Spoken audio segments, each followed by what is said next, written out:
बोलिए नर्मदा मैया की जय हो। आज का प्रसंग है माँ नर्मदा की उत्पत्ति और माँ नर्मदा की महिमा।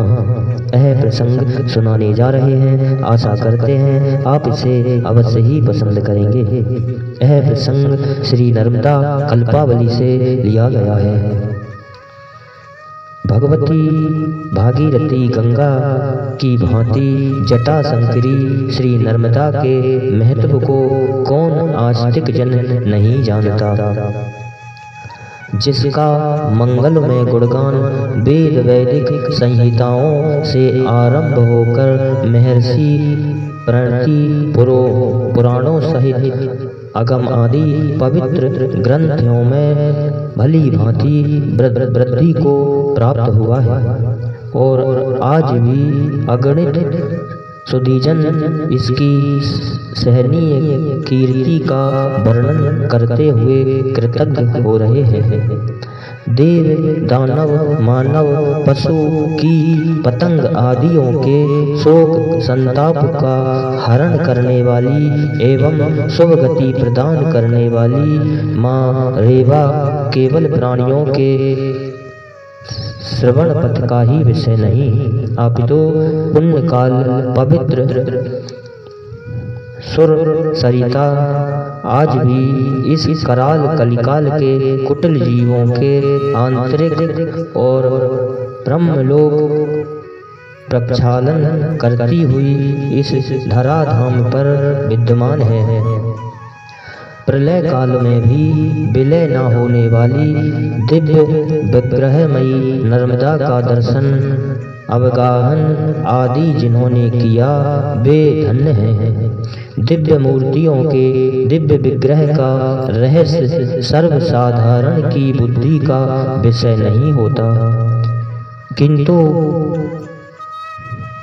देवानुग्रह संपन्न किसी निर्मल मति में ही उसका समुचित विकास होता है। अलौकिक देवताओं के चरित्र लोक के आलोक में नहीं आते। दिव्य दृष्टिहीन आलोचकों से प्रत्येक प्राणी पंचभौतिक प्रपंच का ही निरीक्षण करते हैं। आध्यात्मिक आधिदैविक गति के लिए सर्वदा अगोचर ही बनी रहती है। श्री नर्मदा का विशेष महत्व हमें स्कंद और पद्म पुराण के रेवा खंडों में जो सैकड़ों अध्यायों में निबद्ध है उनसे भली भांति अवगत होता है। वैसे तो वायु पुराण, शिव पुराण, महाभारत, वशिष्ठ संहिता, ब्रह्मी संहिता आदि अनेक प्रकार के सभी ग्रंथों भी इनकी महिमा कम नहीं है। तथापि रेवा तट वासियों के लिए रेवा पुराण खंड तो आज भी श्रीमद् भागवत की भांति श्रवण अनुष्ठान का विषय बना हुआ है। इन सभी ग्रंथों में नर्मदा के इस धराधाम पर प्रकट होने की कथाएं कल्प भेद से विलक्षण ढंग से वर्णन की गई है।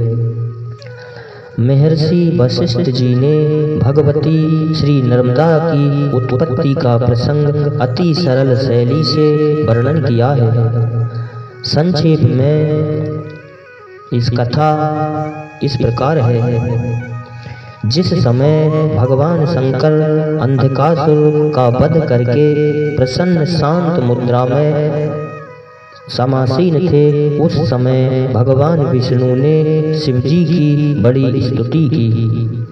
वहीं देवताओं ने विष्णु से कहा, हम सब ब्रह्मा इंद्र चंद्र धर्म विरुद्ध अनुचित काम भोग से आतुर हुए पाप कर्म में प्रवृत्त हुए हैं और स्वयं आप भी अनेक दानवों के वध करने से हिंसाजन्य दोषों से युक्त हुए हैं।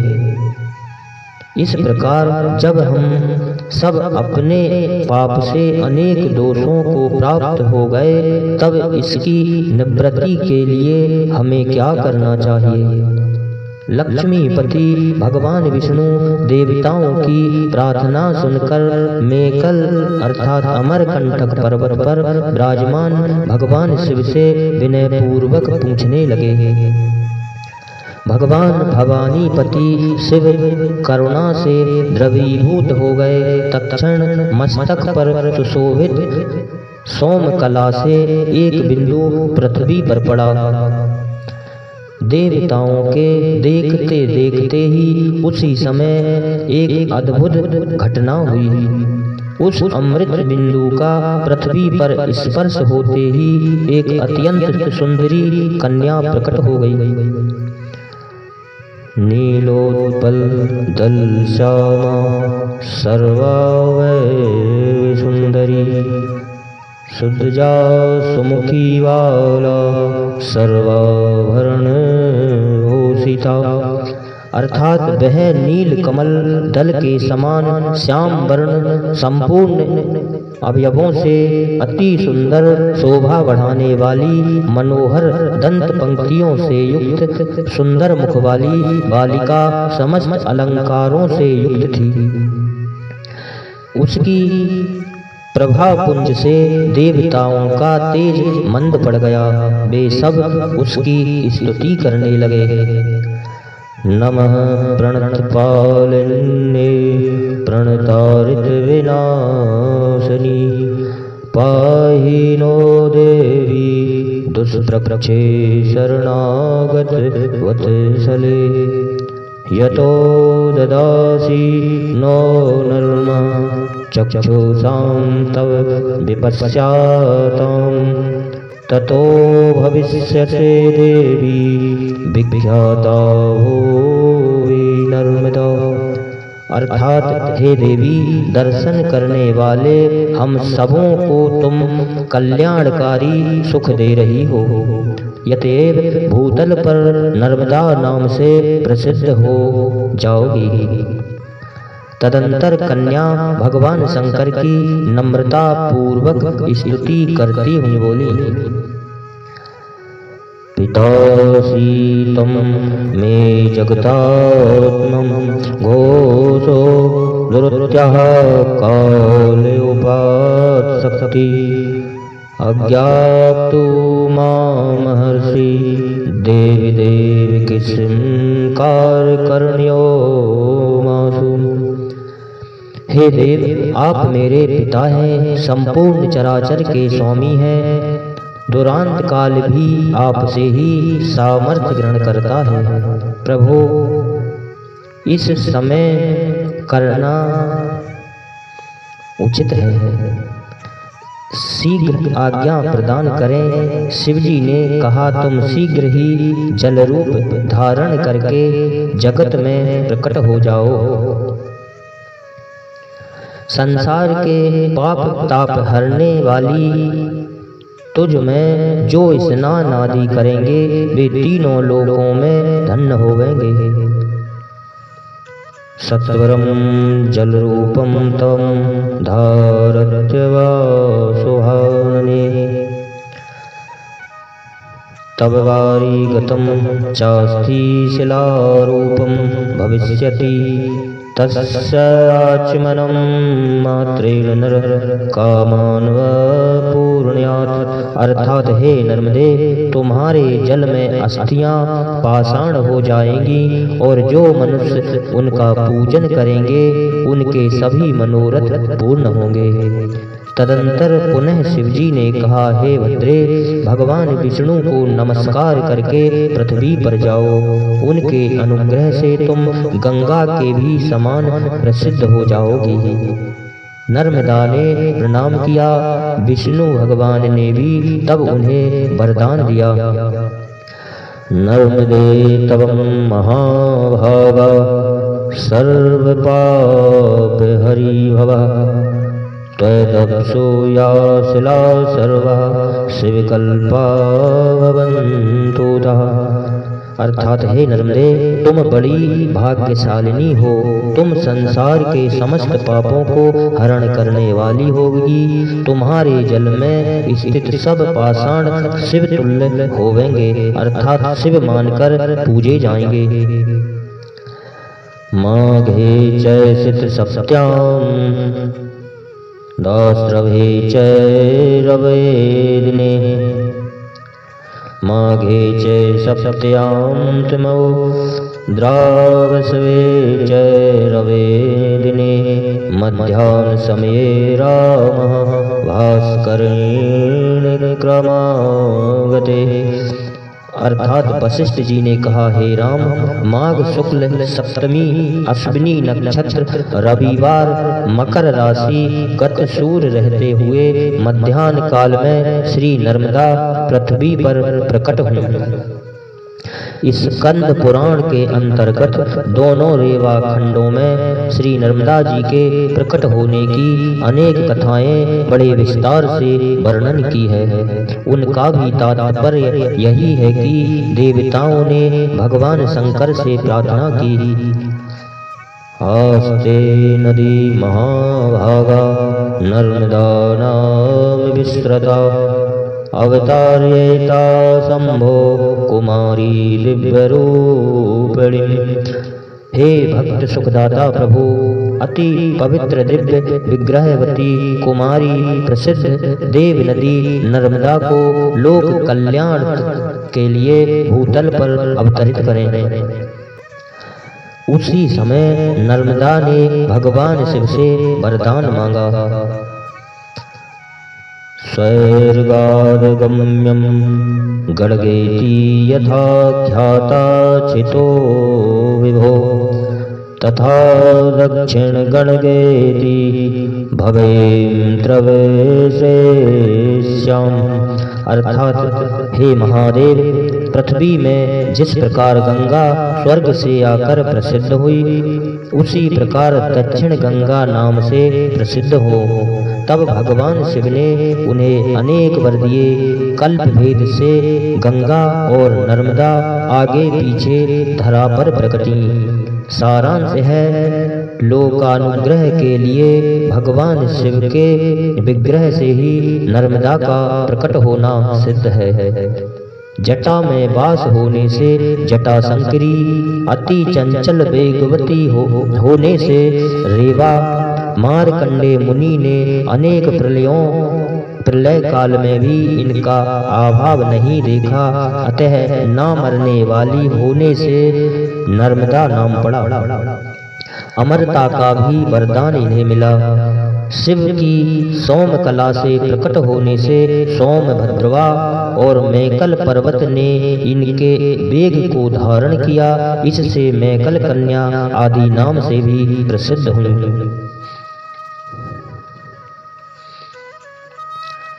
यूं तो सभी तीर्थों का महत्व पुराण में प्रचुर मात्रा में मिलता है, तथापि नर्मदा की असाधारण विशेषताएं इनको उपासना करने वाले ही भली भांति अनुभव करते हैं।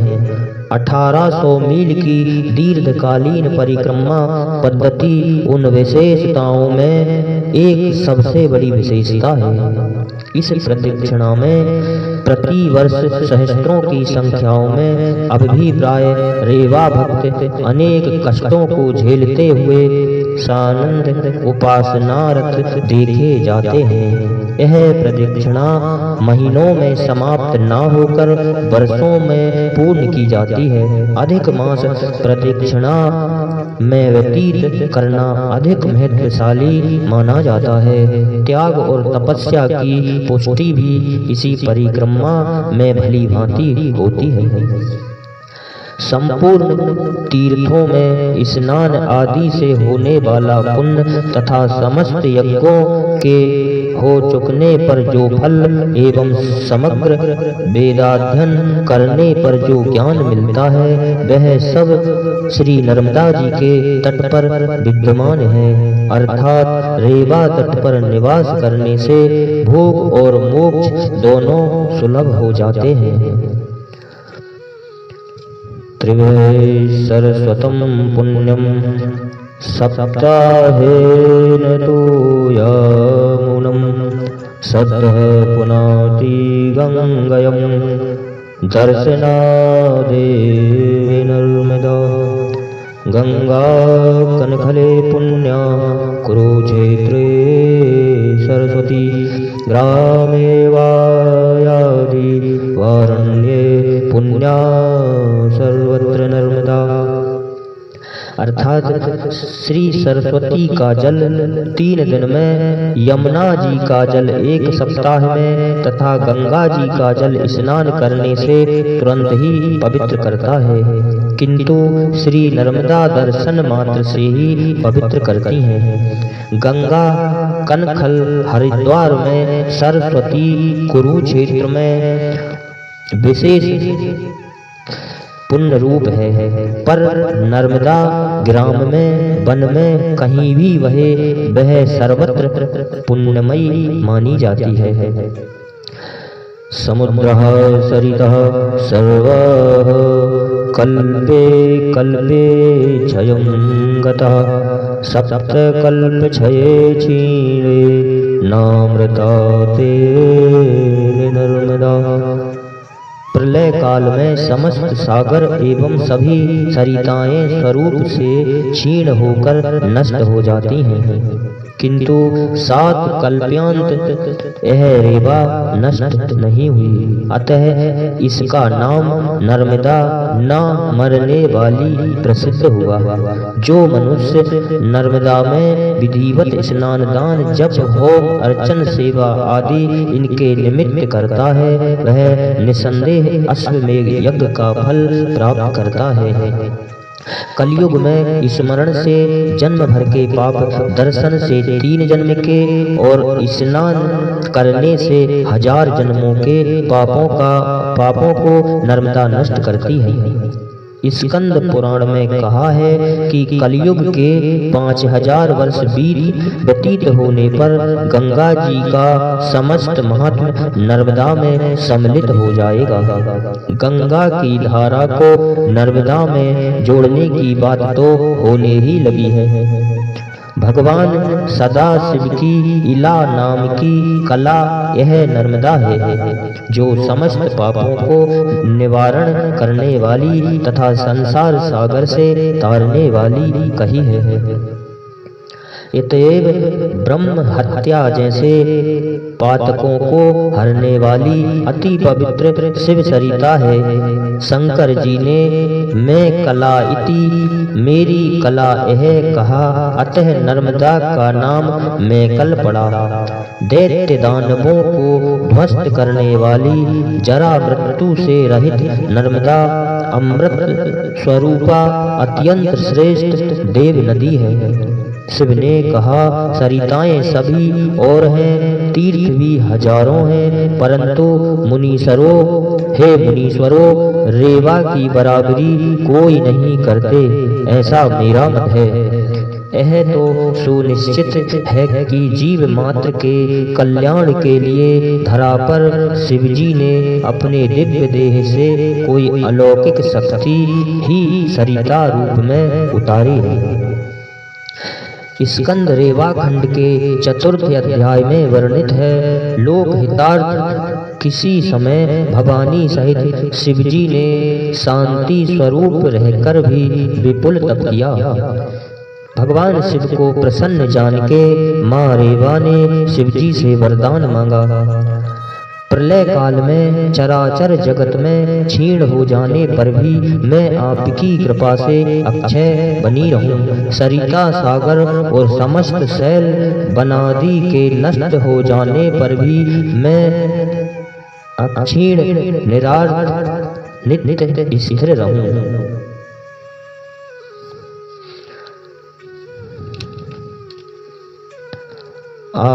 अवगाहन करने से जो फल प्राप्त होता है वह मेरे जल से ही प्राप्त हो जाए। मेरे तट पर निवास करते हुए जो महेश की अर्चना करे वे शिवलोक के अधिकारी हों।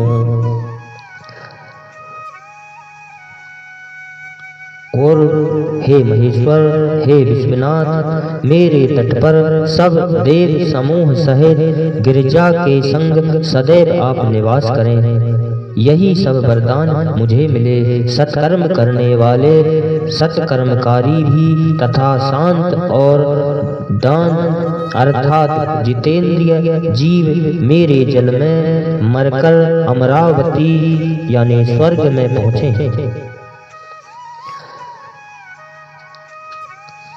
हे देवस्य, यदि आप प्रसन्न हुए हैं तो मैं तीनों लोकों में महापातकों का नाश करने वाली प्रसिद्ध हो जाऊं। हे नरश्रेष्ठ, इनसे अतिरिक्त अन्य वरों को चाहने वाली नर्मदा की प्रार्थना से तब नंदी की सवारी करने वाले शिवजी प्रसन्न हुए। हे सुहे, हे कल्याणी, हे कमललोचनी, तुम्हें छोड़कर तीनों लोकों में अन्य कोई ऐसे वरदान पाने योग्य नहीं। हे वरानने, मेरी देह से जब तुम प्रकट हुई थी तभी से समस्त पापों को विनष्ट करने वाली रही, इसमें तनिक भी संदेह नहीं। जो मनुष्य तुम्हारे उत्तर तट का देहवासन पर्यंत विशेष संकट काल तथा प्रलय काल में आश्रय के लिए रहेंगे वे तथा कीट पतंग वनस्पति वर्ग अर्थात उद्भिज जीव भी सदगति प्राप्त करेंगे अर्थात सुलोक के अधिकारी होंगे। एवं जो धर्मपरायण द्विज वर्ग मृत्यु उपरांत दक्षिण तट का आश्रय लेकर रहेंगे वे सब पितृलोक के अधिकारी होंगे।